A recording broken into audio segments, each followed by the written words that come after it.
तो दोस्तों आज मैं एक्सप्लेन करने वाला हूँ 2021 में आई मूवी जय भीम को। इसकी रेटिंग्स की बात नहीं करेंगे क्योंकि ये अभी जल्द ही रिलीज हुई है, तो रेटिंग्स ऊपर नीचे हो रही हैं। लेकिन जिस हिसाब से इसे रेटिंग्स मिल रही हैं उस हिसाब से ऐसा माना जा रहा है कि IMDb में सबसे ज्यादा रेटिंग पाने वाली इंडिया की ये पहली फिल्म है। लेकिन रेटिंग्स का खेल भी थोड़ा अलग होता है, पर अभी मैं बता नहीं सकता, नहीं तो वीडियो काफी लंबी हो जाएगी जो कि पहले ही हो रखी है। मैं मूवी को एक्सप्लेन करूंगा, लेकिन उससे पहले अगर आप हमारे चैनल पर नए हैं तो नीचे लाल कलर से लिखे सब्सक्राइब को दबाकर ग्रे कर दें। इससे आप हमारे चैनल से जुड़ जाएंगे और आने वाली वीडियोस को देख पाएंगे। और जिन्होंने सब्सक्राइब करा हुआ है उनका बहुत बहुत शुक्रिया। आप लोग ऐसे ही चैनल से जुड़े रहिए, मैं आपके लिए वीडियोस लाता रहूंगा। तो मूवी की शुरुआत में हमें 1995 का समय दिखाया जाता है, जहाँ हमें इरुला समुदाय के लोग दिखाए जाते हैं, जिसमें से एक आदमी खेत में से चूहे पकड़ने का काम कर रहा होता है जिसका नाम राजकन्नू होता है। वहीं पर उसकी बीवी सेंगनी चूहे पकड़ने में उसकी मदद कर रही होती है। इन लोगों का ग्रुप ऐसा था कि ये सभी लोग गांव से बिल्कुल ही अलग रहते थे, क्योंकि इन्हें बाकी लोगों के बराबरी का दर्जा नहीं दिया जाता था और निचला ही माना जाता था, जिसके कारण इन्हें अलग ही रहना पड़ता था। ये लोग बड़े लोगों के खेतों से चूहे भगाने या फिर सांप पकड़ने का काम करते थे और यही इनका कमाई का जरिया था। राजकन्नू का एक भाई इरुटप्पन और उसकी एक बहन और उसका पति मुसाकट्टी सब वहीं पर काम करते थे और काफी खुशहाल जिंदगी जी रहे थे।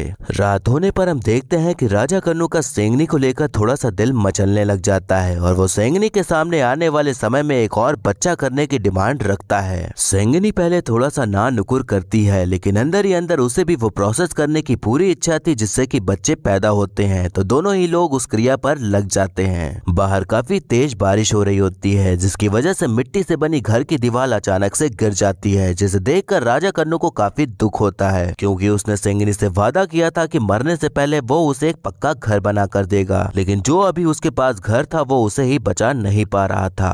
अब अगली सुबह हम देखते हैं कि गांव के सरपंच की बीवी अपनी तिजोरी से सोने की इयररिंग्स निकाल कर आराम से पहन रही होती है कि तभी अचानक से इयररिंग नीचे गिर जाती है और जैसे ही अपनी इयररिंग उठाने नीचे झुकती है वैसे ही वहां पर उसे एक बड़ा सा सांप दिखता है, जिसे देखकर उसकी हालत पतली हो जाती है। अब वहां पर सांप पकड़ने के लिए राजा कन्नू को बुलाया जाता है, क्योंकि वही उसका पेशा था और वो उसमें एक्सपर्ट भी था। जो वहां पर तिजोरी थी वो पूरी तरह से खुली पड़ी थी, लेकिन राजा कन्नू एक ईमानदार आदमी था, तो उसे इतना पैसा और जेवर देखकर बिल्कुल भी लालच नहीं आता और अपने काम पर ही ध्यान दे रहा होता है। थोड़ी देर तक छानबीन करने के बाद आखिरकार सांप उसे मिल ही जाता है और वो उसे एकदम प्यार से पकड़ लेता है। हम देखते हैं कि सरपंच और उसकी बीवी उस वक्त कुछ काम से शहर जा रहे होते हैं, लेकिन उनकी गाड़ी स्टार्ट नहीं हो रही होती, तो सरपंच राजा कन्नू को धक्का लगाने को कहता है। गाड़ी स्टार्ट हो जाने पर सरपंच राजा कन्नू को पैसे देने लग जाता है, लेकिन राजा कन्नू पैसे नहीं लेता और कहता है कि जो मालकिन है वो हमारे ही गांव की हैं, तो मैं आपसे पैसे नहीं ले सकता। इस बात पर मालकिन काफी गुस्सा हो जाती है और कहती है कि अपनी शक्ल आईने में देख कर आओ पहले, किस एंगल से मैं तुम्हारे गांव की लगती हूँ। अब थोड़ी देर में तुम मुझे अपनी बिरादरी का भी बता दोगे।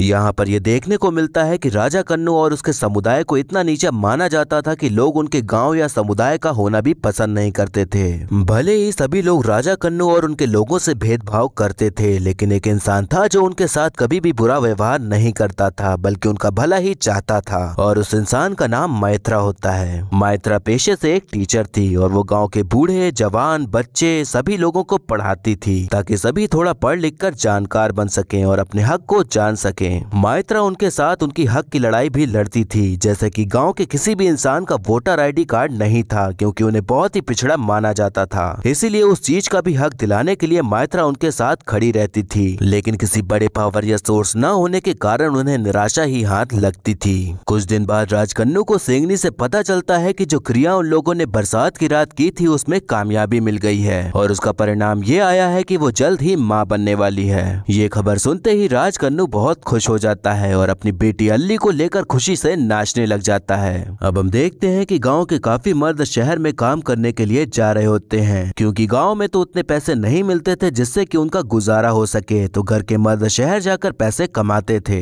राजा कन्नू भी उन सभी के साथ शहर जा रहा होता है, क्योंकि उसे भी ज्यादा पैसे कमाने थे और सेंगनी के लिए घर बनाना था, जो कि उसका हमेशा से सपना था। सेंगनी और राजा कन्नू के बीच बहुत प्यार था, जिस वजह से सेंगनी राजा कन्नू से जुदा नहीं होना चाहती थी, तो वो उसके साथ ही चलने की जिद करने लग जाती है। राजा कन्नू उसे समझाता है कि सिर्फ सांप चूहे पकड़ने से हमारा गुजारा नहीं होगा और अब तो हम 3 से 4 भी होने वाले हैं, इसीलिए मुझे जाना ही पड़ेगा और तुम यहाँ रहकर सब कुछ संभालो और जो बच्चा होने वाला है उसके लिए तुम्हारा यही रहना बेहतर है। सेंगनी उसकी कई बातों को समझती है और जाने की जिद छोड़ देती है और फिर दोनों लोग एक दूसरे को गले लगाकर अलविदा कह देते हैं। राजा कन्नू शहर पहुंचकर एक ईंट बनाने वाली भट्टी में काम करने लग जाता है और खूब मन लगाकर मेहनत कर रहा होता है ताकि वो ज्यादा से ज्यादा पैसे कमा सके। वहीं गांव में मैत्रा गांव के सभी लोगों को लेकर एक ऑफिस में पहुंच जाती है और सभी का वोटर आईडी बनाने की मांग रखती है। आदमी कहता है कि इनके पास तो राशन कार्ड भी नहीं है, तो हम इनका वोटर आईडी कैसे बना दें। मैत्रा कहती है कि देश को आजाद हुए 50 साल बीत गए हैं, लेकिन अभी तक इन लोगों के पास एड्रेस प्रूफ तक नहीं है। इस बात पर वहाँ बैठा एक नेता टाइप आदमी कहता है कि हमें ऐसे ही दूसरी जाति के लोगों के सामने हाथ फैलाकर वोट मांगने पड़ते हैं, और अब आप चाहती हैं कि हम इनकी झोपड़ी में जाकर वोट मांगे, तो ऐसा कभी नहीं होने वाला। इसलिए बेहतर है कि आप जो टीचर बन के पढ़ाती हैं वही करें और उस पर ही ध्यान दें। अब अगले दिन हम देखते हैं कि सरपंच के यहाँ जो तिजोरी में गहने रखे हुए थे उनकी चोरी हो जाती है, तो सब जगह हल्ला मच जाता है और वहाँ पुलिस तहकीकात करने के लिए आ जाती है। पुलिस के पूछने पर सरपंच की बीवी बताती है कि हमारे शहर जाने से पहले एक राजा कन्नू नाम का सांप पकड़ने वाला घर में आया था और उसने तिजोरी में सब कुछ देख लिया था, तो हो सकता है कि उसी ने चोरी की होगी। अब जिसके यहाँ चोरी हुई थी वो गांव का सरपंच था, तो वो ऊपर से पुलिस पर प्रेशर डलवाता है ताकि तहकीकात जल्दी हो सके। तो पुलिस के पास शक के तौर पर राजा कन्नू का ही नाम आया था, तो एक रात पुलिस राजा कन्नू के तलाश में उसके गांव पहुंच जाती है। पुलिस वाले राजा कन्नू के घर में अचानक से घुस जाते हैं और तोड़फोड़ करने लग जाते हैं। एक पुलिस वाला सेंगनी को बालों से पकड़कर घसीटते हुए ले जाने लगता है और वो ये बिल्कुल भी नहीं देखता कि सेंगनी पेट से है। अब यहाँ से सीन चेन्नई हाई कोर्ट की तरफ शिफ्ट होता है, जहाँ हम देखते हैं कि कई सारे वकील कोर्ट के सामने धरना देकर बैठे होते हैं, क्योंकि एक वकील से पुलिस वाले ने मारपीट करी थी, जिसके कारण सभी वकील उस पुलिस वाले के खिलाफ कार्रवाई करना चाहते थे।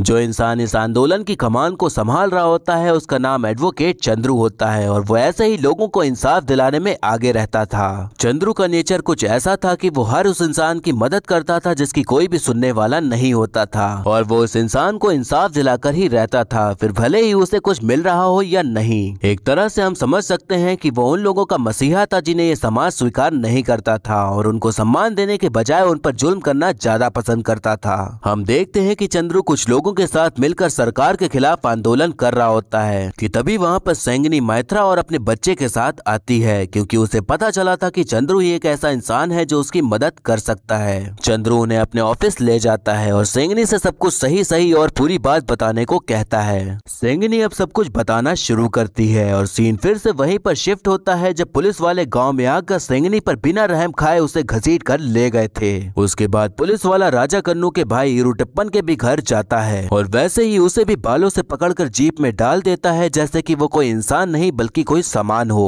राजा कन्नू जहां काम करता था वहां पुलिस पहुंच जाती है, तो उन्हें पता चलता है कि राजा कन्नू वहां से चला जा चुका है और किसी को नहीं पता कि वो कहां है। अब इस बात को लेकर पुलिस का जो शक था वो और भी ज्यादा गहरा हो जाता है और पुलिस राजा कन्नू की तलाश करने लग जाती है। अब हम देखते हैं कि सेंगनी और राजा कन्नू का भाई और कुछ गांव वाले एक ही जेल में पड़े होते हैं और उनकी हालत देखकर लग रहा होता है जैसे पुलिस वालों ने रात भर उनको मारा पीटा हो। तभी वहां पर एक पुलिस वाला डंडा लेकर आता है और उसी से मार मार कर उन्हें जगाने लग जाता है। अब जो सरपंच था वो ऊपर से पुलिस वालों पर और भी प्रेशर डलवाने में पड़ा होता है, जिसके चलते एक दूसरा पुलिस वाला गुस्से में आकर एक डंडा लेकर जेल के अंदर जाता है और राज कन्नू कहाँ है कहकर वहाँ पर मौजूद सभी लोगों को बुरी तरह पीटने लग जाता है। वो ये भी नहीं देख रहा था कि एक औरत प्रेग्नेंट है और उसे भी डंडे से मारे जा रहा था और जो भी उसके सामने आता उसे डंडे से पीटते जा रहा था। शायद कोई जानवर के साथ भी ऐसा नहीं करता जिस तरह से ये पुलिस वाला इन लोगों के साथ कर रहा था। पुलिस वाला मारते मारते थक जाता है, लेकिन जो वो सवाल कर रहा था उसका जवाब उसे नहीं मिलता, क्योंकि कोई भी नहीं जानता था कि राजा कन्नू कहाँ है। तभी पुलिस वाला राजा कन्नू की बहन के घर पहुंच जाता है और उसे और उसके पति मूसा कट्टी दोनों को ही घसीट कर जेल लेकर चला जाता है। इस टाइम पर हमें ये यकीन करना मुश्किल हो रहा होता है कि ये वही पुलिस है जो हमारी रक्षा करने के लिए होती है, लेकिन असलियत में एक हद तक उसकी यही सच्चाई थी जो हमें देखने को मिल रही थी, जो कि भयानक तरीके से बहुत डरावनी थी। पुलिस वाले राजा कन्नू की बहन और उसके पति को भी उसी तरह डंडे से बुरी तरह पीट रहे होते हैं और उनका वही सवाल होता है कि राजा कन्नू कहाँ है, जिसका जवाब किसी को भी नहीं पता था। अब हम देखते हैं कि राजा कन्नू जहाँ काम करता था वहाँ से निकलकर अपने गाँव जा रहा था, क्योंकि उसे अपने परिवार की बहुत याद आ रही थी, लेकिन मालिक उसे छुट्टी नहीं दे रहा था। इस वजह से वो बिना बताए ही भाग आया था। वो जा ही रहा होता है कि तभी रास्ते में ही कुछ लोग उसे घेर लेते हैं और उसे पकड़ने की कोशिश करने लगते हैं क्योंकि हर जगह उसकी ही तलाश जारी थी। अब गांव के कुछ लोगों ने उसे बांधकर पकड़ लिया होता है कि तभी वहां पर पुलिस आ जाती है और उस पर बिना रहम खाए मारते पीटते हुए बाल से पकड़कर जीप में भर ले जाती है। पुलिस वाले जब राजा कन्नू को पुलिस स्टेशन लेकर पहुंचते हैं तो वहां उसे सेंगनी मिलती है जिसे पुलिस वालों ने छोड़ दिया था। सेंगनी उसके पास जाने की कोशिश करती है लेकिन एक पुलिस वाला उसे रोक देता है और बाहर ही रहने को कहता है। पुलिस वाले उन लोगों से पूछताछ नहीं कर रहे थे बल्कि बुरी तरह से टॉर्चर कर रहे थे, जो कि शायद इतना किसी रेप करने वालों को किया होता तो शायद बलात्कारियों में खौफ भी होता। लेकिन जुल्म तो उसी पर लोग करते हैं जिसे जानते हैं कि वो पलटकर वार नहीं कर पाएगा और न ही कोई सोर्स होने पर बच पाएगा। पुलिस वालों के अंदर एकदम हैवानियत चढ़ चुकी थी और वो सारी सीमाएं पार करते जा रहे थे। वो मिर्ची पीसकर उन सभी लोगों के घाव में लगा देते हैं जिससे कि उनकी जान ही निकल जाती है, पर पुलिस वालों को कोई भी फर्क नहीं पड़ता। राजा कन्नू और बाकी सभी लोग रो रो कर दर्द से करहा रहे होते हैं और अपनी जान की भीख मांग रहे होते हैं और बार बार यही बोल रहे होते हैं कि उन्होंने चोरी नहीं की है। लेकिन उनकी वहां पर सुनने वाला कोई भी नहीं था क्योंकि जो उनका रक्षक था वही आज भक्षक बन चुका था। हम देखते हैं कि पुलिस स्टेशन में दो पुलिस वाले अपनी अय्याशी कर रहे होते हैं। तभी मूसा कट्टी कहता है कि मैं मर्द हूँ इसलिए मैं तो यहीं रहने वाला हूँ, लेकिन कृपा करके भाभी को जाने दीजिए। ये बात सुनकर पुलिस वाला डंडा लेकर अंदर जाता है और वहाँ खड़ी राजकन्नू की बहन के कपड़े उतार देता है। मैं यहाँ पर कुछ भी लिखने के मूड में नहीं था क्योंकि जो सीन दिखाया गया है उसे बताया नहीं जा सकता क्योंकि ये सीन काफी डिस्टर्ब है जो कि मुझसे बोला नहीं जाएगा। बस इतना ही कहूंगा कि इस वक्त पर हर इंसान यही ख्वाहिश रखेगा कि ऐसे पुलिस वाले ना हो तो ही अच्छा है, क्योंकि हमें ऐसे रक्षक तो बिल्कुल भी नहीं चाहिए जिनसे हमें ही खतरा हो। अगले दिन सेंगनी सभी के लिए खाना लेकर पुलिस स्टेशन जाती है लेकिन उसे अंदर जाने नहीं दिया जाता। तभी वो देखती है कि राजा कन्नू को पुलिस वालों ने रस्सी से बांधकर लटका रखा होता है, जिसे देखकर सेंगनी की हालत खराब हो जाती है, लेकिन फिर भी उसे बाहर ही इंतजार करने को कहा जाता है। थोड़ी देर बाद सभी लोगों को बाहर लाया जाता है लेकिन उन लोगों की हालत ऐसी हो गई थी कि वो खाना भी नहीं खा पा रहे थे और उल्टी कर दे रहे थे, जिसके चलते सेंगनी चिल्ला चिल्ला कर पुलिस वालों को गालियां देने लग जाती है। सेंगनी की आवाज सुनकर पुलिस वाला बाहर आता है और राजा कन्नू को फिर से घसीटते हुए अंदर ले जाने लगता है।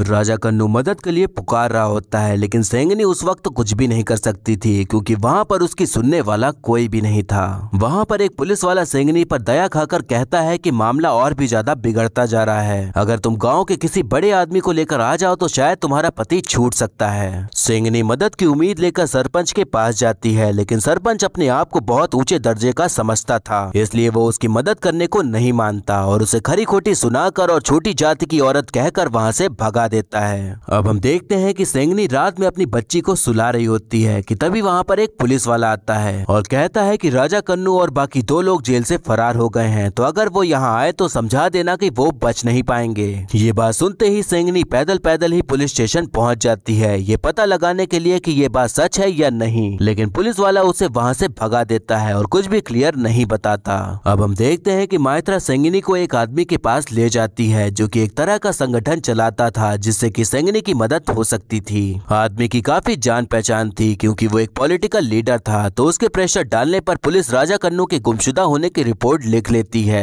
आदमी कहता है कि एक बार तुम्हें पता करना होगा कि वो लोग जहाँ काम करते थे कहीं वहीं तो नहीं छुप कर बैठे हैं। सेंगनी पेट से थी और जिस समय उसे आराम की जरूरत थी उस टाइम पर इतनी मुसीबत आ चुकी थी जिससे कि उसे अकेले ही मुकाबला करना था, तो वो खुद ही पैदल पैदल हर जगह जाकर पूछताछ कर रही होती है लेकिन उसे राजा कन्नू से जुड़ी कोई भी जानकारी नहीं मिलती और आखिर में उसे निराशा ही हाथ लगती है। अब यहाँ से कहानी प्रेजेंट में आ जाती है जहाँ सेंगनी चंद्रू को पूरी कहानी सुना रही थी कि कैसे सिस्टम ने उन पर जुल्म किए और अब पता नहीं राजा कन्नू कहाँ है। सेंगनी पूरी तरह से टूट चुकी थी क्योंकि उसकी मदद करने के लिए माइत्रा के अलावा कोई भी आगे नहीं आया था, इसीलिए वो हाथ जोड़कर चंद्रू के सामने मदद करने के लिए कहती है। माइत्रा पुलिस के द्वारा बनाई गई इंक्वायरी रिपोर्ट चंद्रू को देती है जिसमें कि लिखा हुआ था कि राजा कन्नू इरुटप्पन और मुसाकट्टी जेल से कैसे भागे। हम देखते हैं कि सभी लोग स्टेशन में सो गए थे, तो जेल में ताला न लगे होने की वजह से वो लोग वहाँ से भाग गए। ये बात पता चलते ही पुलिस ने उन तीनों को ढूंढना शुरू कर दिया। पूछताछ करने पर पता चला कि वो लोग एक क्लिनिक में अपना इलाज कराने गए थे, फिर वहाँ से मेडिकल स्टोर जाकर दवाई भी ली और फिर एक चाय की दुकान में खाया पिया भी और फिर एक सोनार की दुकान में जाकर चोरी किए हुए जेवर भी बेच दिए। यही चार लोग पुलिस की तरफ से गवाह बने थे, जिसकी वजह से पुलिस ये साबित कर रही थी कि वो तीनों चोरी का सामान बेचकर फरार हो गए। एडवोकेट चंद्रू कहता है कि हम लोग जो कोर्ट में पिटीशन फाइल करने वाले हैं उसका नाम है हेबस कॉर्पस।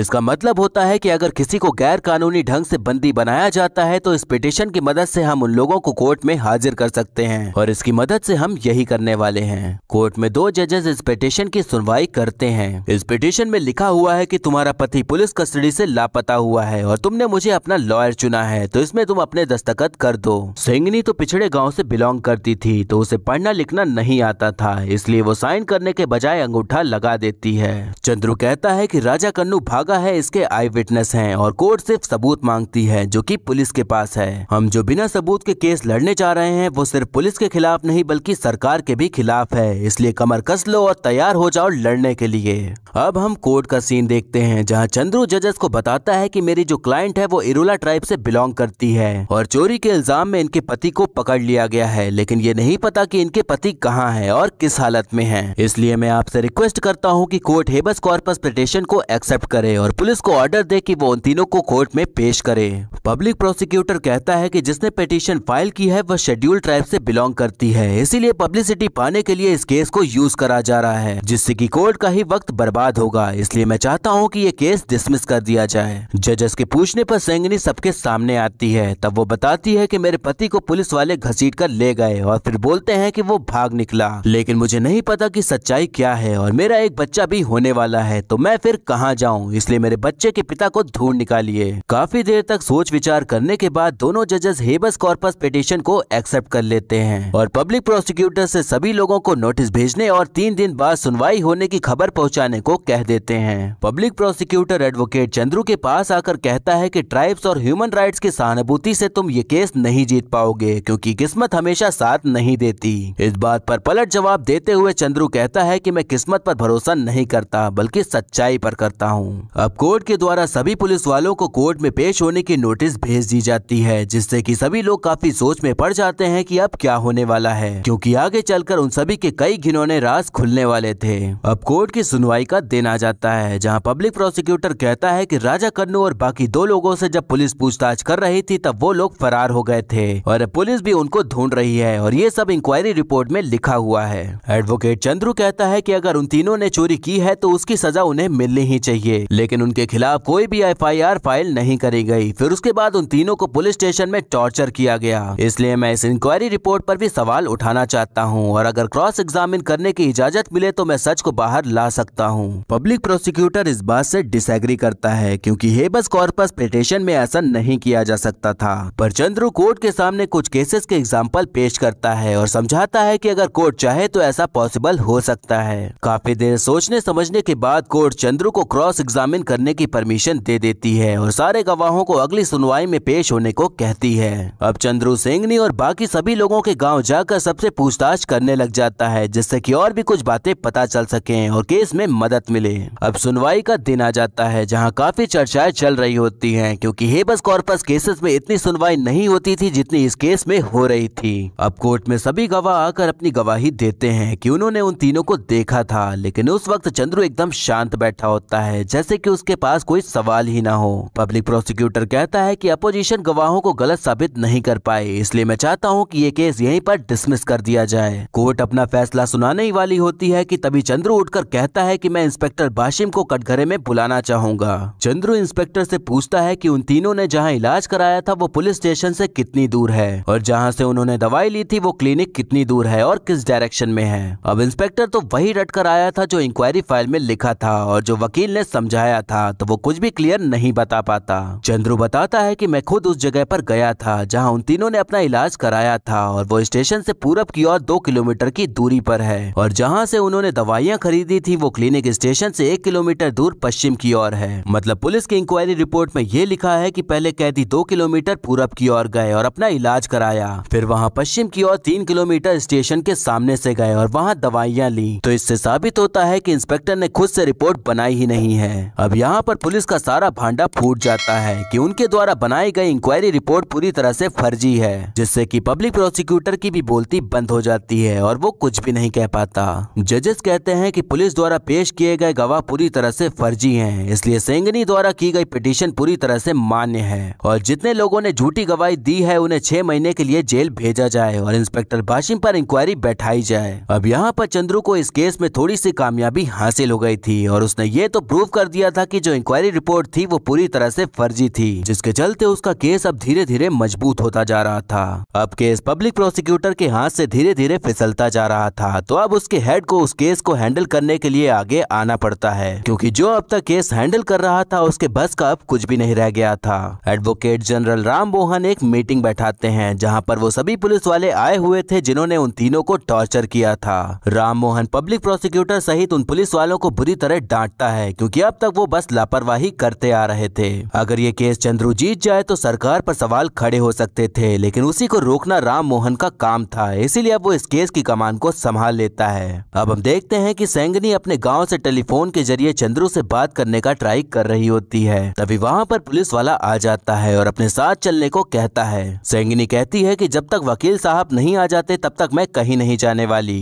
पुलिस वाला उसे ले जाने इसलिए आया था ताकि उसे डरा धमका कर उसको केस वापस लेने को कह सके, लेकिन सेंगनी उसके साथ चलने को तैयार ही नहीं होती। तभी पुलिस वाले की नजर उसकी बेटी पर पड़ती है, तो वो उसे ही उठाकर जीप में डाल देता है और लेकर चला जाता है। सेंगनी दौड़ते हुए जीप का पीछा करती है, लेकिन पेट से होने के कारण वो ज्यादा दूर तक नहीं जा पाती और रो रो कर बेटी को छोड़ देने की भीख मांगने लगती है। थोड़ी देर बाद सेंगनी पुलिस स्टेशन अपनी बच्ची के पास पहुंच जाती है, जहां पर पुलिस वाले उसे केस वापस लेने को कह रहे होते हैं और पैसों का लालच भी दे रहे होते हैं, लेकिन सेंगनी यही कह रही होती है कि जो भी कहना है वकील साहब से कहिए। इस बात पर सब इंस्पेक्टर गुरु को गुस्सा आ जाता है और वो सेंगनी के थप्पड़ जड़ देता है और कहता है कि तुम जैसों की मदद करने वाला कोई भी नहीं है और जब तक इस पेपर पर साइन नहीं करोगी तब तक यहाँ से नहीं जा सकती और वो वकील भी तुम्हें बचा नहीं सकता। तभी वहाँ पर फोन की घंटी बजती है, जिसके दूसरी साइड डीजीपी होता है, जो कि सेंगनी को जबरदस्ती उठाने के लिए पुलिस वालों को बुरी तरह फटकार लगाता है और उसे इज्जत से जीप में घर छोड़ आने को कहता है। एक्चुअली हुआ ये था कि पुलिस के जाने के बाद चंद्रू का फोन आ गया था, तो सेंगनी ने उसे सब कुछ बता दिया था। तब चंद्रू ने ही उसे पुलिस स्टेशन जाने को कहा था, क्योंकि चंद्रू सारे कायदे कानून जानता था, तो वो हाई कोर्ट के जजेस को ये बात बताता है। तब हाई कोर्ट तुरंत ही इस पर एक्शन लेती है और एक फोन पर ही उन सभी पुलिस वालों की हालत टाइट हो जाती है।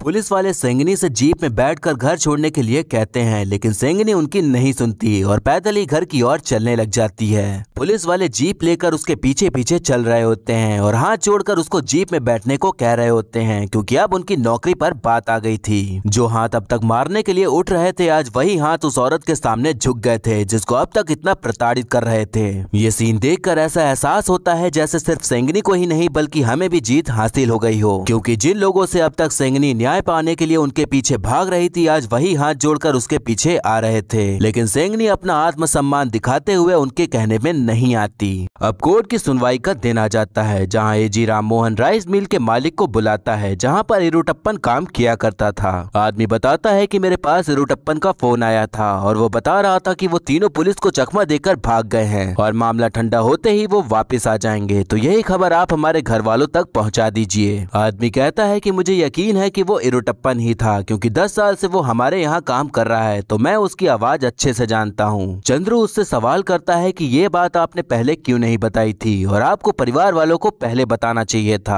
आदमी कहता है कि मैंने तीनों के परिवार वालों को ये बात बताई थी, आप चाहे तो सेंगनी से पूछ सकते हैं। चंद्रू जब सेंगनी की तरफ देखता है तो उसकी नजरें झुकी होती हैं, जिससे कि उसे समझ आ जाता है कि सेंगनी ने उससे ये बात छुपाई थी, जिसके चलते जो केस अब तक उसके हित में था वो एकदम पलट जाता है। राम मोहन कहता है कि वो तीनों ही अपराधी हैं और इस केस को फाइल इसलिए किया गया है ताकि सरकार को बदनाम किया जा सके और अपनी जेब भरी जा सके, इसलिए मैं चाहता हूँ कि ये केस यहीं पर खत्म किया जाए। चंद्रू उस वक्त कुछ भी बोलने लायक नहीं बचा था, क्योंकि जो बात सेंगनी ने उससे छुपाई थी वही अब राम मोहन उसके खिलाफ इस्तेमाल कर रहा था। लेकिन चंद्रू क्रॉस एग्जामिन करने के लिए थोड़ा सा और वक्त मांगता है। जजेस थोड़ा सोच विचार करने के बाद चंद्रू को थोड़ी और मोहलत दे देते हैं। अब चंद्रू सेंगनी और माइत्रा के ऊपर बहुत गुस्सा करता है, क्योंकि भरे कोर्ट में उसकी बहुत बेइज्जती हो गई थी, इसलिए वो केस लड़ने के लिए मना कर देता है। माइत्रा कहती है कि इरुटप्पन फोन कर ही नहीं सकता था, क्योंकि वो तो अनपढ़ था, तो उसे नंबर्स की जानकारी तो थी ही नहीं, तो वो कॉल कैसे कर पाता। ये बात सुनकर चंद्रू का दिमाग फिर से टनकता है और वो राइस मिल के मालिक की उस दिन की सारी फोन डिटेल्स निकालकर सभी को फोन मिलाने लग जाता है। उसे एक फोन नंबर मिल जाता है जो कि पीसीओ का था, लेकिन वो कहीं आसपास का नहीं बल्कि केरला का था, जो कि वहां से काफी दूर था। अब चंद्रू, माइत्रा और संगनी और भी ज्यादा जानकारी इकट्ठा करने के लिए उसी जगह पर पहुंच जाते हैं जहां से कॉल किया गया था। लेकिन जो पीसीओ का मालिक होता है वो ज्यादा कुछ नहीं बताता, क्योंकि कोई भी बिना मतलब के पुलिस और वकील के चक्कर में पड़ना पसंद नहीं नहीं करता था, इसीलिए वो उन्हें ज्यादा भाव नहीं देता।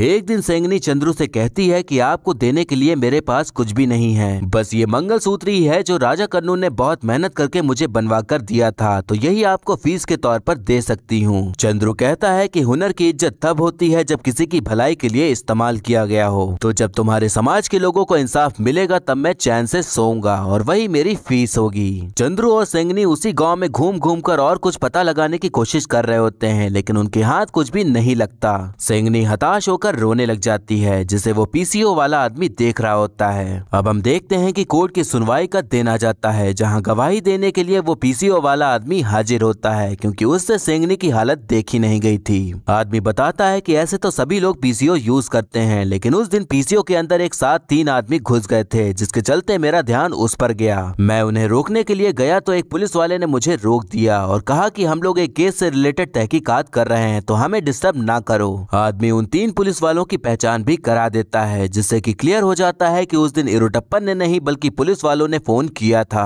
अब कटघरे में पुलिस इंस्पेक्टर को बुलाया जाता है, तब वो बताता है कि सरपंच ने हमारे ऊपर बहुत प्रेशर बना रखा था और इसीलिए हमने इरुटप्पन बनकर फोन किया था। चंद्रू कहता है कि पुलिस ने हर कदम पर बस झूठ ही बोला है, ये केस लोकल पुलिस के हाथ में होना ही नहीं चाहिए, बल्कि इस केस को सीबीआई को सौंप देना चाहिए। जजेस कहते हैं कि सीबीआई को केस देने पर यह नहीं कहा जा सकता कि न्याय मिल ही जाएगा, लेकिन हम आपको एक जांच अधिकारी दिलवा सकते हैं। चंद्रू कोर्ट की बात से एग्री करता है और आईजी ऑफिसर पेरुमल स्वामी को केस इन्वेस्टिगेट करने के लिए अपॉइंट करने को कहता है, जिस पर कोर्ट हामी भर देती है और 30 दिन में रिपोर्ट सबमिट करने के आदेश देती है।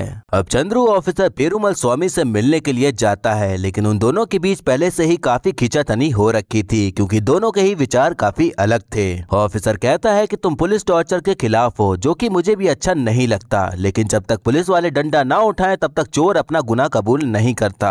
चंद्रू उस टाइम ज्यादा कुछ नहीं कहता है, बस केस की फाइल पकड़ा कर कहता है कि इन्वेस्टिगेशन से पहले मुझे आपको किसी से मिलवाना है। चंद्रू ऑफिसर को उन लोगों से मिलवाता है जो पुलिस के द्वारा प्रताड़ित किए गए थे और उनकी गुंडागर्दी से परेशान थे। अब एक एक करके सभी लोग अपनी परेशानियां बताने लगते हैं कि कैसे पुलिस वाले उन्हें मारते पीटते हैं और झूठे केस में फंसा देते हैं, वो भी बिना मतलब के। वहाँ पर एक औरत भी थी जो बताती है कि पुलिस वाले उसे थाने में ले गए और फिर उसके साथ रेप किया। ये सब बातें सुनकर ऑफिसर की नजरें झुक जाती हैं, क्योंकि था तो वो भी एक पुलिस वाला ही और अपने ही डिपार्टमेंट की काली करतूतों को सुनकर काफी निराश हो जाता है। इसी चीज का एहसास कराने के लिए चंद्रू उसे यहाँ इन सबके सामने लेकर आया था, ताकि उसकी आंखें खुल सके कि वो जितना अपने डिपार्टमेंट पे गर्व करता है वो कितना बड़ा गुनहगार है। अब ऑफिसर पेरुमल स्वामी अपनी टीम के साथ पूरी तरह से छानबीन करने लग जाता है और उन सभी लोगों से मिलता है जो लोग इस केस से जुड़े हुए थे। इसके बाद ऑफिसर सभी पुलिस वालों का स्टेटमेंट लेता है कि उस रात कौन कहां क्या कर रहा था।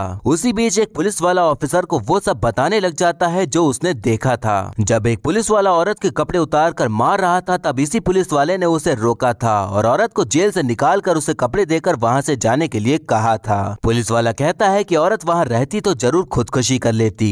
ये बात सुनकर ऑफिसर पेरुमल स्वामी उन सभी ऑफिसर को अंदर बुलाता है और उन्हें बुरी तरह से फटकार लगाता है। अब ऑफिसर अपनी टीम को शहर की हर जेल में छानबीन करने के लिए कह देता है, जिसके लिए सेंगनी को हर जेल में पहचान के लिए जाना पड़ रहा होता है, क्योंकि उन तीनों की कोई भी तस्वीर नहीं थी। वहीं चंद्रू और पेरुमल स्वामी भी हर पुलिस स्टेशन जाकर सारी फाइल्स और एफआईआर देख रहे होते हैं, ताकि कुछ भी सुराग मिल पाए। तभी चंद्रू को एक फाइल मिलती है, जिससे कि यहाँ पर केस में अलग मोड़ आ जाता है। ऑफिसर और चंद्रू एक आदमी से मिलते हैं जो कि बताता है कि एक दिन हमें किसी आदमी की लाश रोड पर पड़ी मिली थी, लेकिन उसकी हम पहचान नहीं कर पाए थे। अब वहाँ पर फॉरेंसिक ऑफिसर आता है, जिसने मौकाए वारदात पर सबूत इकट्ठा किए थे और उसके पास उस आदमी की फोटो थी जो रोड पर मरा था। माइत्रा जब उस फोटो को देखती है तो एकदम शॉक हो जाती है और उसकी आंखों से तुरंत ही आंसू निकल आते हैं, क्योंकि वो कोई और नहीं बल्कि राजा कन्नू था, जो कि अब मर चुका था। पूरे गांव में अब मातम सा छा जाता है और सेंगनी की हालत एकदम खराब हो जाती है, क्योंकि जिसके लिए वो इतना कर रही थी वो तो अब इस दुनिया में रह ही नहीं गया था। वहाँ पर मौजूद दूसरी औरत कहती है कि एक बार मुझे भी बता दो कि मेरा पति जिंदा है या मर गया है। ये सब चंद्रू से देखा नहीं जाता और उसकी आंखों में भी आंसू आ जाते हैं और वहाँ से चला जाता है, क्योंकि केस अभी खत्म नहीं हुआ था। उधर राम मोहन उन 3 पुलिस वालों के ऊपर चिल्ला रहा होता है, क्योंकि उसे पता था कि पुलिस वाले अभी भी कुछ छुपा रहे हैं और अगर सही बात ना पता चली तो केस हारने का खतरा भी हो सकता है, इसीलिए वो सबको सच सच बताने को कहता है। अब यहाँ से सीन उस दिन में शिफ्ट होता है जब ये भागने वाली पूरी वारदात हुई थी। हम देखते हैं कि पुलिस वाला राजा कन्नू को कसकर डंडों से पीट रहा होता है और कबूल करने को कह रहा होता है कि चोरी उन लोगों ने ही की है। थोड़ी देर बाद एक पुलिस वाला राजा कन्नू को उठाने आता है, लेकिन वो आंखें नहीं खोल रहा होता। पुलिस वालों को पता चलता है कि वो तो मर चुका है। अब वो लोग बहुत बड़े कांड में फंसने वाले थे, तो उस चीज से बचने के लिए वो एक प्लान बनाते हैं। राजा कन्नू की बॉडी एक ट्रॉली में लोड कर देते हैं और उसी में बाकी दोनों लोग को भी बैठा देते हैं। फिर वहाँ पर एक पुलिस वाला नाटक करना स्टार्ट करता है कि जेल में ताला ना लगे होने के कारण वो तीनों जेल से भाग गए हैं। अब खुद के गवाह तैयार करने के लिए वो पुलिस वाला क्लिनिक में जाता है और उसे डरा धमका कर अपना गवाह बना लेता है और यही चीज वो बाकी गवाहों के साथ भी करता है। फिर उसके बाद दो पुलिस वाले उस ट्रॉली को कहीं दूर लेकर जाते हैं और रोड किनारे राजा कन्नू की लाश को फेंक देते हैं ताकि ऐसा लगे कि वो रोड एक्सीडेंट में मारा गया। अब सीन यहाँ से प्रेजेंट में आता है, जहाँ राम मोहन कहता है कि राजा कन्नू की डेड बॉडी नहीं है और ना ही कोई आई विटनेस है, तो केस अब भी हमारे ही हित में है, इसलिए बेहतर है कि जो रटाया है वही बोलना और केस हम जीत ही जाएंगे। अब कोर्ट का सीन आ जाता है, जहाँ राम मोहन कहता है कि जब वो तीनों भाग रहे थे तभी राज कन्नू का एक्सीडेंट हो गया और उसमें मारा गया और बाकी दो अभी भी फरार हैं जिसे पुलिस ढूंढ रही है, तो अब इस पिटीशन को खत्म ही कर देना चाहिए। एडवोकेट चंद्रू हेड कांस्टेबल वीरा स्वामी को कटघरे में बुलाता है और उससे बताता है कि जो भी पुलिस स्टेशन में होता है उसकी आप जनरल डायरी मेंटेन करते हैं जिसमें कि आप सब कुछ लिखते हैं। चंद्रू बताता है कि डायरी एंट्री में लिखा है कि वो तीनों 9:50 पर फरार हुए थे, लेकिन आपने जब सब इंस्पेक्टर को कॉल करके ये जानकारी दी थी तब 9:10 हो रहे थे और 9:50 के बाद पुलिस स्टेशन से सब इंस्पेक्टर को कोई भी कॉल नहीं किया गया था। यहाँ पर धीरे धीरे पुलिस की सारी करतूतें सबके सामने आने लगी थी और उन पर और भी ज्यादा रोशनी डालने के लिए चंद्रू कोर्ट से थोड़े और दिनों की मोहलत मांगता है, जिस पर कोर्ट उसे परमिशन दे देती है। अब इस समय पर जो केस के खिलाफ वकील खड़ा होता है वो हारने के टाइम कॉम्प्रोमाइज ही करना सही समझता है, तो राम मोहन चंद्रू के पास जाकर उससे मामला ले देकर रफा दफा करने की कोशिश करता है, लेकिन चंद्रू एक ईमानदार वकील था जिसके लिए न्याय पाना ही सबसे बड़ी उपलब्धि थी, इसलिए वो उसकी बातों में नहीं आता और अच्छे से झाड़ कर उसे वहाँ से जाने को कह देता है। चंद्रू सेंगनी के पास जाता है और कहता है कि राजा कन्नू के साथ जो हुआ उसे हम रोक नहीं पाए, लेकिन किसी और के साथ ऐसा न हो इसीलिए तुम्हें लड़ना होगा। अब जो लोग पुलिस और इस सिस्टम से परेशान थे वो सभी इकट्ठा हो जाते हैं और सरकार और पुलिस के खिलाफ आंदोलन छेड़ देते हैं, जिसमें कि सेंगनी और मात्रा भी शामिल होते हैं। चंद्रू केस से रिलेटेड सारी जानकारी इकट्ठा कर ही रहा होता है कि तभी उसके दिमाग में ये बात आती है कि राइस मिल के मालिक ने कहा था कि उससे एरोटप्पन ने ही बात की थी, लेकिन पीसीओ वाले आदमी ने कहा था कि पीसीओ में 3 लोग मौजूद थे, लेकिन उससे एक पुलिस वाले ने बाहर ही रहकर बात की थी, जिसका मतलब है कि उस वक्त एरोटप्पन उनके साथ ही मौजूद था और उससे जबरदस्ती कॉल करवाई गई थी। अब चंद्रू मात्रा को एक जेल में भेजता है ताकि वो वहाँ एरोटप्पन और मुसाकट्टी की पहचान कर सके। मात्रा जब वहाँ पहुँचती है तो उसे दोनों ही लोग उस जेल में मिल जाते हैं जिन्हें पुलिस द्वारा वहाँ छुपा कर रखा गया था। वहीं चंद्रू उस डॉक्टर से मिलता है जिसने राजा कन्नू की ऑटोप्सी करी थी और तब उसे बहुत सी बातें पता चलती हैं जो कि हमें कोर्ट की सुनवाई में पता चलने वाली थी। वहीं हम देखते हैं कि डीजीपी सेंगनी को अपने पास बुलाता है क्योंकि अब केस बंद करने के लिए ऊपर से काफी प्रेशर आ रहा था, तो अब डायरेक्ट डीजीपी ही कॉम्प्रोमाइज करने के लिए सेंगनी से कहता है और पैसे देने का लालच देता है। सेंगनी कहती है कि जो पैसे मुझे मिलेंगे मैं उससे बच्चों की परवरिश तो कर लूंगी, लेकिन जब वो पूछेंगे कि इतने पैसे कहाँ से आए तो मैं उन्हें क्या बताऊंगी कि ये पैसे तुम्हारे पिताजी के हत्यारे ने दिए हैं। हमें अगर अभी मार भी दिया जाए तो हमें पूछने वाला कौन ही है, लेकिन इसका मतलब ये नहीं कि हम अपने स्वाभिमान को बेच दें। सेंगनी ने भले ही अपने पति को खो दिया था, लेकिन पैसे लेकर वो खुद के स्वाभिमान को नहीं खोना चाहती थी, इसलिए आगे की लड़ाई लड़ने का साहस जुटाकर डीजीपी के मुंह पर जवाब देते हुए वो वहां से शान से निकल जाती है। अब कोर्ट का सीन आ जाता है जहां पर राजा कन्नू के जीजा मुसाकट्टी को कटघरे में बुलाया जाता है और चंद्रू उससे सब कुछ बताने के लिए कहता है। उस रात सब इंस्पेक्टर मार मार कर उन लोगों को चोरी का इल्जाम अपने ऊपर लेने को कह रहा था और ना करने पर और भी ज्यादा मार रहा था। पुलिस वाले अपनी बात मनवाने के लिए दिन रात राजा कन्नू और बाकी लोगों को बुरी तरह टॉर्चर करने में लगे पड़े थे। सब इंस्पेक्टर राजा कन्नू की छाती पर जोर जोर से लात मारते जा रहा था, जिसे देखकर इरुटप्पन उसे बचाने के लिए आगे बढ़ता है, लेकिन इंस्पेक्टर उसे जोर से ढकेल देता है जिसके कारण वो तुरंत ही बेहोश हो जाता है। इंस्पेक्टर वहां से जाने लगता है, तभी राजा कन्नू दर्द से कराहते हुए कहता है कि मैंने चोरी नहीं की है। इस बात से गुस्सा कर इंस्पेक्टर एक जोर का लात उसकी छाती में मार देता है जिससे कि वो तुरंत ही बेहोश हो जाता है। मुसाकट्टी उन दोनों को ही जगाने की कोशिश करता है, लेकिन दोनों ही लोग नहीं उठ रहे होते। मुसाकुट्टी चिल्लाकर पुलिस वालों को बताता है कि दोनों लोग ने बहुत देर से आंखें नहीं खोली हैं। पुलिस वाला जल्दी से अंदर आकर दोनों को चेक करता है, लेकिन दोनों ही लोग आंखें नहीं खोल रहे होते। पुलिस वाला मुसाकट्टी को दूसरे कमरे कमरे में बंद कर देता है और किसी और पुलिस वाले से लाल मिर्च पाउडर लाने को कहता है। पुलिस वाला पहले इरुटप्पन की आंखों में मिर्ची पाउडर डाल देता है, जिसके जलन से वो उसको तुरंत ही होश आ जाता है, लेकिन मिर्च की वजह से उसकी आंखें पूरी तरह से जल रही होती हैं। फिर इरुटप्पन को भी उसी कमरे में बंद कर देते हैं जहां मूसा कुट्टी को बंद कर रखा था। फिर उसके बाद वो राजा कन्नू की आंखों में मिर्ची पाउडर डालते हैं, इस उम्मीद में कि वो भी उठ जाएगा, लेकिन उसका शरीर कुछ भी रिएक्ट नहीं करता क्योंकि वो तो मर चुका था।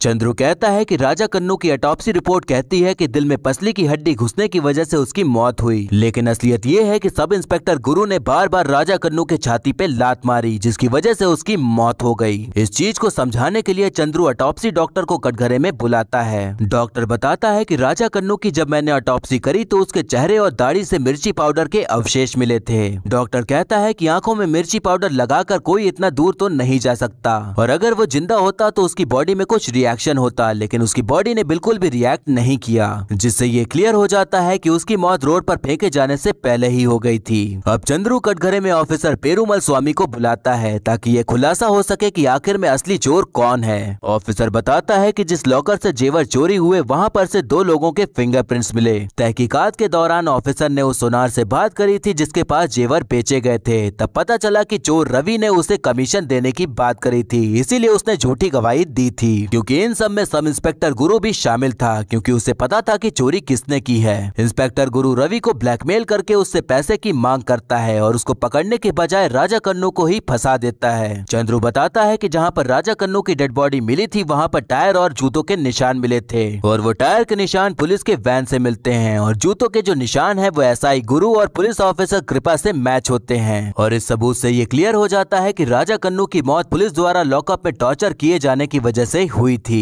अब केस अपने अंतिम मुकाम पर आकर खड़ा हो जाता है, तो डिफेंस और एडवोकेट जनरल दोनों को ही आखिरी बार अपनी बात रखने का मौका दिया जाता है। एडवोकेट जनरल कहता है कि शुरुआत से ही इस केस का मकसद रहा है कि पुलिस वालों को गुनहगार कैसे साबित किया जाए, लेकिन इसका मतलब ये नहीं कि पुलिस ने थोड़ी सख्ती दिखाई तो वो खूनी बन गई। इसलिए मैं क्रिमिनल कोर्ट में फ्री एंड फेयर ट्रायल की रिक्वेस्ट करता हूँ। चंद्रू कहता है कि इरुला आदिवासियों को उनके गाँव में भी रहने नहीं दिया जाता है और सरकार उनके साथ अनाथों की तरह व्यवहार करती है। 2-4 पैसे कमाने वाली औरत सिंगनी को लाखों रुपए देकर उसे केस दबाने को कहा गया, लेकिन उसने पैसे नहीं लिए। उसे इस अदालत से उम्मीद है और इस अदालत का फर्ज है कि सिंगनी का जो कानून पर भरोसा है उसे टूटने न दे। चंद्रू कहता है कि हम इरुला ट्राइब्स की सम्मान की बात तो करते हैं, लेकिन आज भी उन्हीं के गांव में उन्हें रहने नहीं दिया जाता। मैं चाहता हूं कि सिंगनी को शहर में घर बनाने की जगह दी जाए और जिनका नुकसान हुआ है उन्हें भरपाई भी मिलनी चाहिए। काफी देर दोनों जजेस एक दूसरे से बातचीत करके ये फैसला सुनाते हैं कि बिना किसी ठोस सबूत के राजा कन्नू और उसकी फैमिली को गैर कानूनी तरीके से गिरफ्तार किया गया और उन पर जुल्म किए गए, और राजा कन्नू की मौत को ये कोर्ट मर्डर मानती है और जितने लोग भी इस मर्डर में शामिल हैं उन सबको कसूरवार मानकर तुरंत ही अरेस्ट करने के आदेश देती है। इसी के साथ सिंगनी को 3 लाख रुपए हर्जाना और इरुटप्पन और मूसाकट्टी के परिवार को 2-2 लाख रुपए हर्जाना देने के आदेश देती है, और इसके अलावा कोर्ट सरकार को गाँव के बीचों बीच सिंगनी को घर बनाने के लिए जमीन देने का आदेश देती है। कुछ ऑफिसर्स की वजह से पुलिस डिपार्टमेंट में जो कलंक लगा था उसे मिटाकर लोगों का भरोसा फिर से जीतने के लिए आईजी पेरुमल स्वामी ने जो इन्वेस्टिगेशन किया वो काबिले तारीफ है। इसी के साथ साथ पीड़ित आदिवासी महिला को न्याय दिलाने के लिए एडवोकेट चंद्रू ने जो मेहनत की है कोर्ट उसकी सराहना करती है। हम देखते हैं कि गांव के सभी लोग चंद्रू के सामने हाथ जोड़कर खड़े होते हैं, क्योंकि अगर चंद्रू ना होता तो शायद उन सभी के साथ अब भी वही सब हो रहा होता जो अब तक होते आ रहा था। चंद्रू सिंगनी को हर जगह तलाशने लगता है, लेकिन वो उसे कहीं भी नहीं मिल रही होती। हर जगह तलाशने के बाद चंद्रू देखता है कि सिंगनी बारिश में बाहर सीढ़ियों पर अपने बच्ची को गले लगाकर बैठी हुई थी और उसकी आंखों में खुशी और गम दोनों के ही आंसू नजर आ रहे थे। अब हम देखते हैं कि चंद्रू आराम से पैर में पैर रखकर न्यूज़पेपर पढ़ रहा होता है और वहीं पर सिंगनी की बेटी बैठी होती है जो कि उसे देख रही होती है। बच्ची डर डर के चंद्रू के जैसे ही न्यूज़पेपर लेकर पढ़ने की एक्टिंग करने लग जाती है। चंद्रू जब उसे ऐसा करते देखता है तो लड़की थोड़ा सा डर जाती है, लेकिन चंद्रू सर हिलाकर थोड़ा सा मुस्कुराते हुए उसे आराम से वैसे ही पढ़ने के लिए हामी भर देता है। और इसी प्यारे से सीन के बाद मूवी यहीं पर खत्म हो जाती है। तो दोस्तों पहले तो मैं यही कहना चाहूंगा कि ये मूवी बहुत ही ज्यादा अच्छी है। अच्छी इन द सेंस कि ये आपको छोटे छोटे सीन्स में बहुत कुछ बताती है और बहुत कुछ सिखा भी देती है, और यही अच्छी मूवी की पहचान होती है। इस मूवी में कुछ टॉर्चर सीन ऐसे हैं जिसे शायद कुछ लोगों को देखने में पसंद ना आए, क्योंकि वो काफी क्रूर है। इस मूवी का जब ट्रेलर आया था तो इसके नाम से सभी ने अंदाजा लगाया था कि ये किसी विशेष जाति को लेकर ही बनाई गई होगी, जो कि एक मायने में ऐसा है भी, लेकिन इस बात पर पूरी तरह से एग्री नहीं किया जा सकता, क्योंकि जो इस मूवी में दिखाया गया है वो आज के टाइम में लगभग हर आम इंसान के साथ होता ही है। जो गरीब या लाचार होता है उसके साथ पुलिस ऐसा ही व्यवहार करती है, और हमारे समाज की ये घिनौनी सच्चाई है। अगर हम जाति को लेकर बात करें तो ये भी सच है कि अब भी जाति को लेकर कई चीजें की जाती हैं। यहाँ तक कि इलेक्शन भी हमारे धर्म और जाति के बलबूते पर ही लड़े जाते हैं, और इस बात से आप डिसएग्री नहीं कर पाएंगे। पुलिस की क्रूरता आपको अखबार के उस खबर में देखने को मिल जाएगी जब एक लड़की के साथ बलात्कार होता है, और जब वो कंप्लेन लिखवाने पुलिस स्टेशन जाती है तो उसे थप्पड़ मारकर और जलील करके भगा दिया जाता है, क्योंकि वो किसी बड़े नेता या बिजनेसमैन की बेटी नहीं होती। इस सिस्टम के कार्रवाई करने की स्पीड को आप समझना चाहते हैं तो एग्जाम्पल के तौर पर निर्भया केस को ले सकते हैं, जिसमें अब तक पूरी तरह से इंसाफ नहीं मिल पाया, और जो मिला उसे सालों लग गए। पुलिस हमारी रक्षा के लिए बनाई गई है, लेकिन आम नागरिक पुलिस से दूर ही रहने का सोचता है, क्योंकि उनका ऐसा बिहेवियर होता है कि लोग सोचते हैं कि उनके चक्कर में ना पड़े तो ही बेहतर है। आज के टाइम में पुलिस की ऐसी इमेज बन चुकी है कि कोई भी उन्हें पसंद नहीं करता, लेकिन ऐसा नहीं कि सभी पुलिस वाले ऐसे ही हैं। समाज में ऐसे पुलिस वाले भी हैं जो लोगों की सेवा करने के लिए आगे रहते हैं, और इसमें पुलिस वालों की भी गलती नहीं है, क्योंकि उनके ऊपर भी कोई बैठा होता है जो उन्हें ऑर्डर देता रहता है। हमारा सिस्टम इस तरह से भ्रष्ट है कि कोई कुछ अच्छा करने को आगे भी आता है तो उसे पहले पैसों का लालच दिया जाता है, और अगर वो ना माने तो उसे दबा दिया जाता है। इसी के चलते इस घिनौने दलदल में अच्छे लोगों को भी अपने हाथ गंदे करने ही पड़ते हैं, और यही हमारे समाज की और हमारे सिस्टम की कड़वी सच्चाई है। अब इसका मतलब ये नहीं कि हम कुछ अच्छा करने का सोचे ही ना। हमारे मन में अगर अच्छी सोच है और कुछ अच्छा करने का इरादा है तो उसे जरूर करना चाहिए, ताकि इस सिस्टम को एहसास होता रहे कि अभी भी लोग हैं जो उसके अंदर रहकर उसके जैसे भ्रष्ट नहीं हुए हैं। अब आते हैं हम उस सीन पर जिसकी वजह से जय भीम काफी कंट्रोवर्सी में रही। एक सीन में जब ऑफिसर पेरुमल स्वामी सोनार से पूछताछ करने के लिए जाते हैं तो वो हिंदी में बात करता है, तो ऑफिसर उसे थप्पड़ मार देता है और तमिल में बात करने के लिए कहता है। इस मूवी के हिंदी डबिंग में डायलॉग्स चेंज कर दिए गए हैं, लेकिन तमिल वर्जन में सेम वैसे ही डायलॉग्स हैं। तो यहाँ पर ये कंट्रोवर्सी उठ गई कि जब आदमी हिंदी में बोल रहा था तो उसे थप्पड़ मारकर तमिल में बात करने को क्यों कहा गया। इस सीन को जब मैंने देखा तो मुझे नहीं लगा कि इसकी कोई जरूरत थी, और ये काफी आंखों में खटकने वाला सीन था। वैसे काफी लोगों ने ये कहकर डिफेंड किया कि आदमी ऑफिसर से बचने के लिए हिंदी में बात कर रहा था, इसीलिए ऑफिसर ने थप्पड़ मारकर तमिल में बात करने को कहा था। ये जो डिफेंड करने के लिए बात कही गई उसमें ज्यादा दम नहीं लगता, और कुल मिलाकर यही पता चलता है कि इस सीन की कोई भी जरूरत नहीं थी। अब बात करें एक्टिंग की, तो जितने लोगों ने इसमें गांव वाले की एक्टिंग करी है उनको देखकर एक बार भी ये एहसास नहीं होता कि ये एक्टिंग कर रहे हैं, तो इस बात से आप अंदाजा लगा ही सकते हैं कि उनकी एक्टिंग कैसी रही। वहीं एडवोकेट चंद्रू यानी सूर्या की बात करें तो उन्होंने अपने वकील के कैरेक्टर को अंत तक निभाए रखा और काफी बढ़िया तरीके से अपने किरदार को निभाया है। वहीं प्रकाश राज का ज्यादा कुछ बड़ा रोल नहीं था, और जो रोल था उसमें भी डायलॉग्स की वजह से कंट्रोवर्सी हो गई। मुझे उम्मीद है कि मैंने वो सारी बातें कह दी जो जरूरी थी, और वीडियो को और लंबी न करते हुए मैं यहीं पर विराम लेता हूँ। आपने ये एक्सप्लेनेशन सुन ही लिया होगा, लेकिन अगर कभी आपको टाइम मिले तो इस मूवी को जरूर देखिएगा, ये आपको Amazon प्राइम पर मिल जाएगी। तो ये था एक्सप्लेनेशन जय भीम मूवी का।